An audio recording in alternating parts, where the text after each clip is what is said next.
Ici Henri Saint-Georges et bienvenue à notre deuxième émission sur la motivation. Alors, si vous en êtes à votre première écoute de l'émission que je vais faire durant quelques semaines, je vais faire un bref résumé de ce que j'ai dit à la première. J'avais demandé aux gens d'écrire sur le papier, ou sur un papier, ou des feuilles de papier, ce qui leur avait apporté le plus de satisfaction et d'assurance dans leur vie. Parce qu'il y a toujours quelque chose qu'on a fait dans le passé qu'on ne refait pas nécessairement, mais qu'on aurait peut-être dû continuer à faire. C'est dans ce sens-là que je dis ça. Alors, on apprend, avec le temps, en concentrant sur les bouts de papier que l'on a écrits, qu'on a placés un petit peu partout dans la maison chez soi, qu'on reconnaît des forces. Ces forces-là, qui nous appartiennent en propre, ce sont nos pouvoirs réels. On ne peut pas se mentir là-dessus.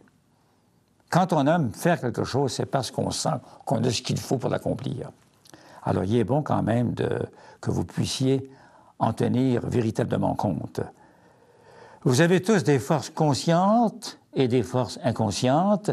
On sait que les forces conscientes, ce sont vos pensées rationnelles, que beaucoup de vos pensées vont pour vous-même, et qu'il y a aussi des pensées intuitives, lesquelles pensées viennent s'ajouter aux pensées rationnelles quand celles-ci sont bonnes. Mais malheureusement, elles peuvent aussi se joindre à des mauvaises pensées. C'est ce qui n'est pas souhaitable. Vous en conviendrez avec moi. J'ai parlé aussi de la force du vouloir et du pouvoir, la fameuse force du vouloir et du pouvoir, qui était le titre d'un livre que j'ai écrit, la force qui est l'esprit, vouloir qui est la volonté d'un désir, et pouvoir qui est la possibilité d'accomplir le désir en question. Et on détache un seul de ces trois éléments-là, et cette combinaison gagnante est réduite à néant. On a parlé aussi de l'idée qui s'associe toujours à la réussite. Avant d'avoir de la réussite dans quelque chose, il faut avoir une idée de ce qu'on va faire. Si on a une bonne idée, il y a des bonnes chances qu'on fasse de belles choses. Mais il y a beaucoup de gens qui ont des idées et qui ne font rien. Ils ne poussent pas leurs idées à bout. Ah, ils se disent, j'ai une idée extraordinaire, puis ça arrête là. C'est bon d'avoir des idées, mais il faut les faire fructifier d'une certaine façon. Parce que toute réussite, toute fortune a commencé par une idée. Mais c'était la bonne idée. Mais il ne faut pas se dire, moi j'ai une idée, oui, puis laisser tomber. C'est pas une idée, ça.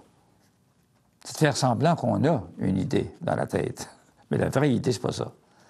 C'est un projet que l'on cherche à accomplir en vue d'un but à atteindre. C'est ça qui est extrêmement important de se souvenir. Il ne faut jamais, jamais, au grand jamais, l'oublier.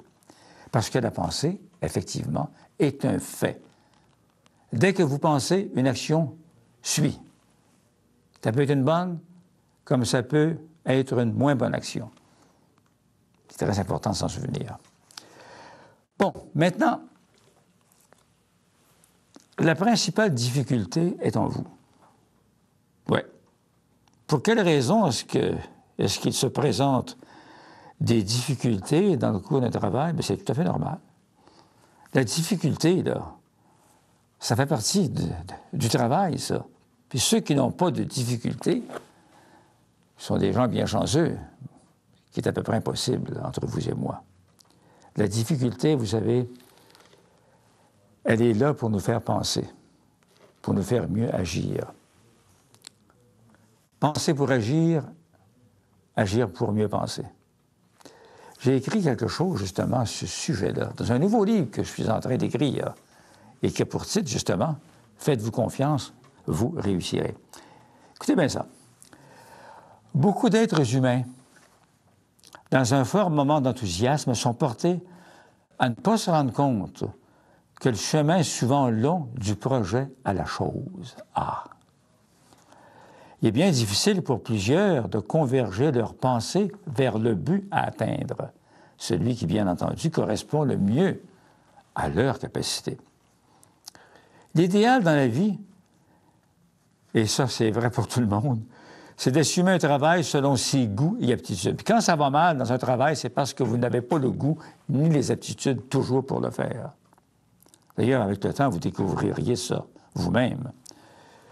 La force et la fermeté dans l'action apportent beaucoup de satisfaction à ceux qui ont su se placer d'abord sur une excellente voie de recherche. Oui, parce qu'il faut faire des recherches dans la vie si on veut arriver à quelque chose de bon. Plusieurs individus possèdent de remarquables talents pour un tas d'occupations, mais éprouvent les plus grandes peines à pousser leurs projets jusqu'à l'achèvement. C'est bien simple, c'est qu'ils n'en sont pas tout à fait convaincus. Quand on est convaincu d'une chose, on l'a réussi. C'est clair comme de l'eau de roche. Savez-vous que on peut devenir autant l'artisan de sa pauvreté que de sa fortune? Ça peut vouloir dire quoi, ça? Bien, ça veut simplement dire ceci, que manquer son coup et quelquefois rater, c'est aussi difficile que réussir. On y met le même effort et le même temps.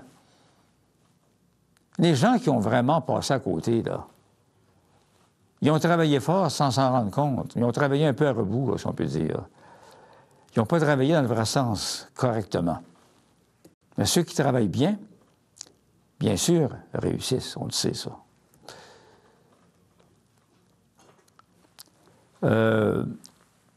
Vous pouvez devenir autant l'artisan de vos échecs que de vos réussites. Je viens de le dire, là. Bon, je vais le répéter. Je vais répéter ce que j'ai écrit à ce sujet-là.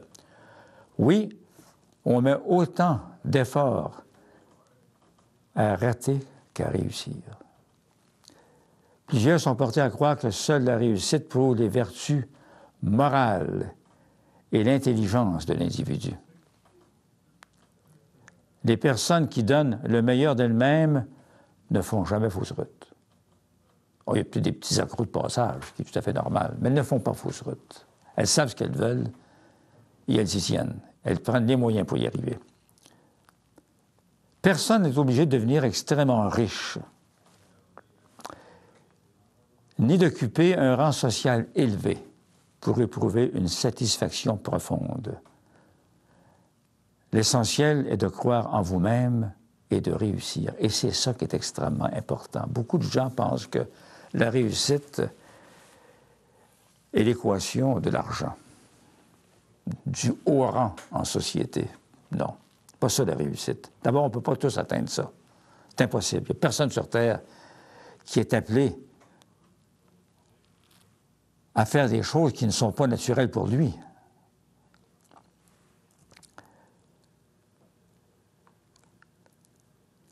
Il y a un petit problème qui existe chez beaucoup de personnes.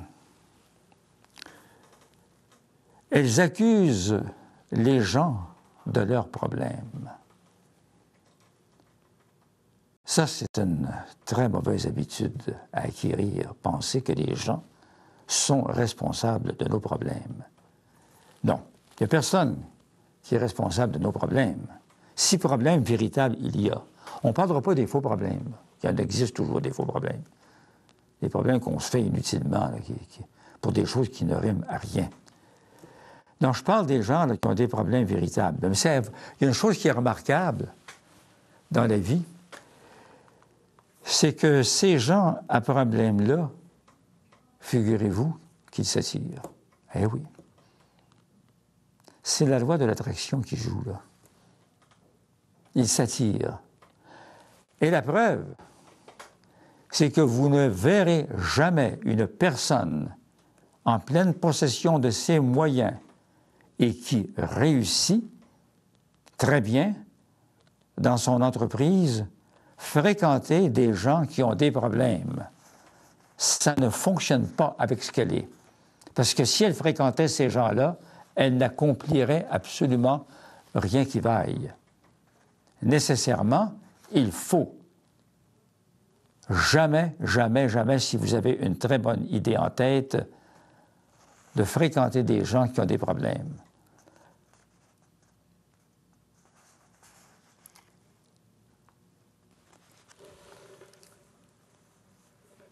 Retenez bien ceci. Encore là, c'est quelque chose que j'ai écrit.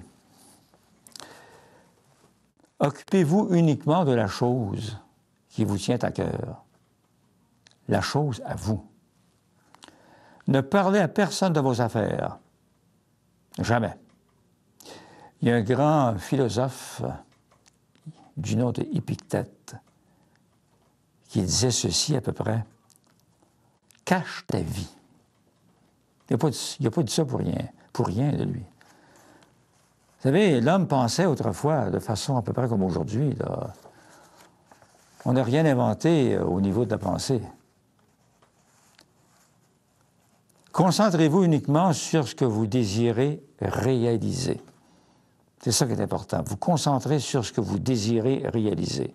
Puis la vie, là, faites-lui confiance, elle va se charger du reste. Vous croyez en votre projet? Tant mieux. Foncez dedans. Foncez dedans à toute allure. C'est ce qu'il faut faire. Attendez pas demain, là. Faites-le aujourd'hui même. Rien n'est trop difficile à accomplir dans la vie. À plus forte raison si vous êtes sur la bonne voie. Tout débute par une idée. La pensée devient donc un fait. Je l'ai mentionné dans la première émission. Je l'ai même répété au début de celle-ci. Le pouvoir de votre pensée vous conduira au succès de votre entreprise. À plus forte raison si vous avez une pensée très positive. C'est pour ça que dès que vous êtes sur le bon chemin, sur un bon chemin d'accomplissement, eh bien, agissez, n'attendez pas. Je parlais tantôt des problèmes, des gens à problèmes qui fréquentent les autres à problèmes. C'est remarquable, ça. À problème, ça veut dire quoi, ça? Être à problème. C'est un conflit affectif. Difficile à trouver un bon équilibre psychologique. Quand c'est le cas, qu'on est pris par un conflit affectif, on n'arrive pas nécessairement à un bon équilibre psychologique. Qu'est-ce qu'il faut faire dans un tel cas? Mais dans un tel cas, il n'y a pas 56 chemins à prendre ou 56 décisions dans lesquelles choisir. S'il n'y a rien que vous pouvez faire pour vous-même, consultez un thérapeute. Par exemple, si vous avez un problème que vous ne pouvez pas régler parce qu'il est au-dessus de vos forces, allez voir un psychologue. Ce sont des gens qui sont très bien préparés pour vous venir en aide dans les cas de urgent besoin. Mais il y a des cas encore plus urgents que ça. Là, ça requiert les services de grands spécialistes. Ça peut être des psychiatres ou des psychanalystes. Mais règle générale, les problèmes que l'on a, les psychologues arrivent assez bien à aider les gens à s'en sortir. Donc, dès que vous sentez que quelque chose qui ne va pas, ne tardez pas, tout de suite, demandez de l'aide. Ça va être une idée extraordinaire. Parlez-en pas à personne. C'est pas nécessaire. Ça ne les regarde pas. Tout ce que vous avez à faire, tout simplement, c'est de consulter. Alors voilà, ceci termine notre deuxième émission. La semaine prochaine, on va parler des difficultés à prévoir avant d'obtenir le succès. Au revoir. Bonne semaine.